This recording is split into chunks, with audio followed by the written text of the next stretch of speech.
Introducing the Edinburgh Museum of Plagues and Pandemics. So, a bit of background. It was a dark and stormy night when Archibald Cunningham breathed his last. He died, surrounded by he was childless, so he was surrounded by his cousins, who were all extremely annoyed when, at the reading of his will, they found out that he'd left all his money, not to them, but to the establishment of an Edinburgh museum for the pursuit of infectious diseases. It was established briefly on Leith Walk, and it moved to its current premises on York Place. And in the present day, the book kicks off that we've just seen the health enforcement team have just been watching CCTV footage from the museum of a civil servant falling from the top floor of it and landing dangerously close to a plastic model of the H1N1 virus. If anybody wonders why I want to do that to a civil servant, I just have to say I'm married to a civil servant sitting over there. Completely unrelated, I'm sure, to my desire to push any of them off a high building. Okay, right. The gentleman that you've just watched take a tumble was called Nathan McVie. I recognise that name, said Bernard. You should. He was head of pandemic policy for the Scottish Government, which made him probably the second most important civil servant with regards to the virus. Not, it has to be said, a particular fan of the Hets. They regarded them largely as window dressing, with little actual impact on the virus. Always nice to meet a fan, said Patterson. I still fail to see what this has to do with us. He's dead, not missing. True. And if I was here to tell you it was that, I wouldn't be imposing on your time. But let me tell you about Mr. McVie's last day. At 10 AM last Friday, he turned up for a meeting. With museum staff? No, they had no involvement in the meeting at all.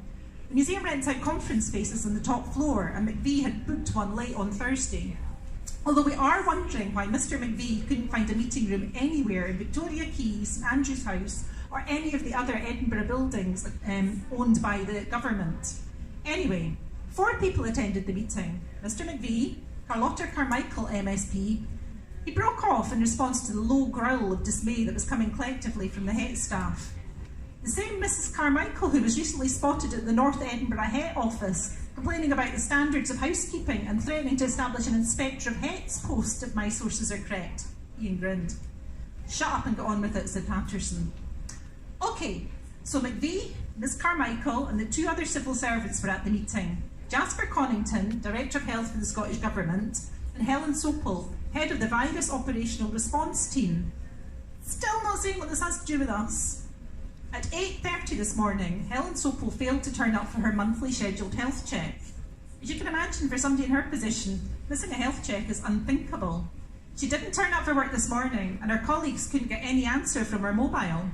Well, staff were worried about were wondering what they should do about her unexpected absence. Her sister phoned up looking for her. Apparently, she was worried as Helen stood her up for a cinema trip on Sunday night. That's not good. Quite so, Stuttle concurred. The 4 most important people in virus policy in Scotland had a meeting here on Friday morning. At 11:30 on Friday night, one of them kills themselves. And at some point over the weekend, another one goes missing. Carlotta Carmichael was absolutely alive and well as of an hour ago, so don't get your hopes up, John. Do we know what the meeting was about? Asked Bernard. No, we don't. But we need to get Helen Sopel found and into a health check before anyone notices she's gone. Because these are the people at the very top of virus policy. These are the people who are continually popping up on TV telling us that everything's under control. These are the people who are supposed to be making everything all right. If word gets out that they're going crazy, there's going to be panic on the streets. He looked round at them all. There's going to be bloodshed.